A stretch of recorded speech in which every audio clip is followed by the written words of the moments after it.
Hello everyone, Mr. Ross back again. I am going to talk about Thursday, May 28th. So we are going to be continuing lesson 2. What are some properties of waves? We're going to be moving on to pages 41 and 42. You're going to start your investigation with Mrs. Webb, and then you're going to complete the sequencing activity on the last page. So make sure you have that pulled up. I've got it right here. Let's take a look. The properties of waves on a string. As you have learned, waves on a string are repeating patterns of crests and troughs, just like water waves. So the properties of waves on a string are very similar to the properties of water waves. Amplitude of waves on a string. Remember, amplitude is the height of a wave. Just like a water wave, the amplitude of a wave on a string describes the size of the wave. Picture a jump rope lying on the ground in a straight line.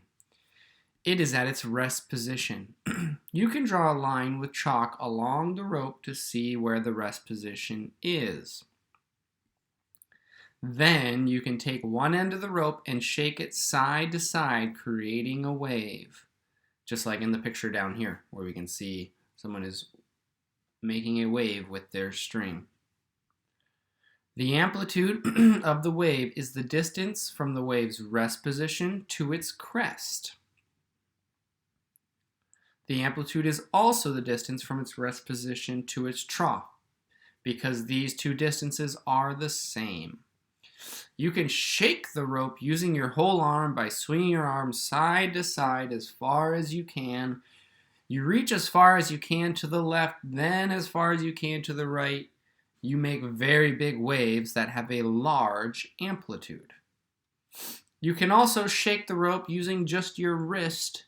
You keep the whole arm still and shake only your hand side to side. You make very small waves. These waves have a small amplitude.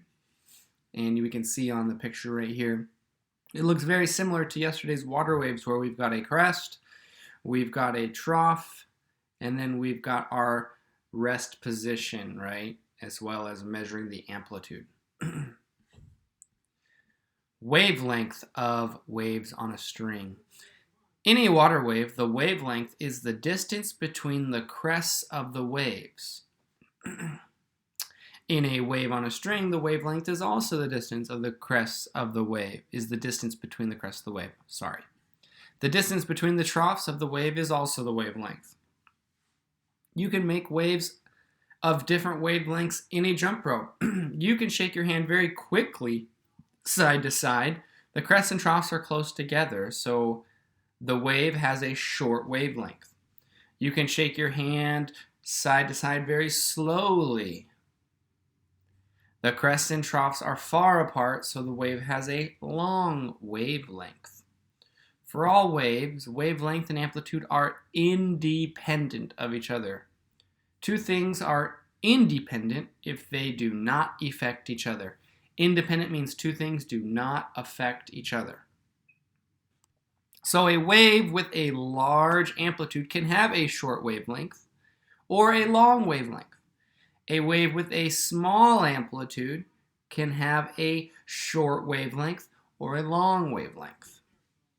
Frequency of waves on a string. Waves on a string also have frequency. Think about shaking a jump rope. You can draw a mark on the sidewalk that is next to the middle of the jump rope. Then you can shake the rope and count how many crests pass the mark in a minute. That number per minute is the frequency of the wave. All right.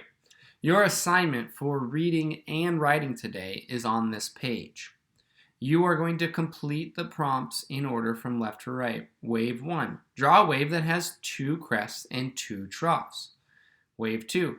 Draw what happens to the wave if you increase only the amplitude, not the wavelength. Draw what happens if you increase the wavelength. Draw what happens if wave 1 if you increase its amplitude and decrease its wavelength.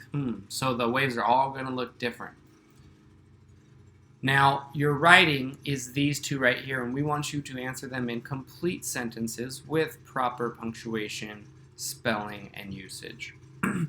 Are wavelength and amplitude independent of each other? Why or why not? Remember, I went and talked about what independent means earlier in the video. And your last one. Are wavelength and frequency independent of each other? Why or why not?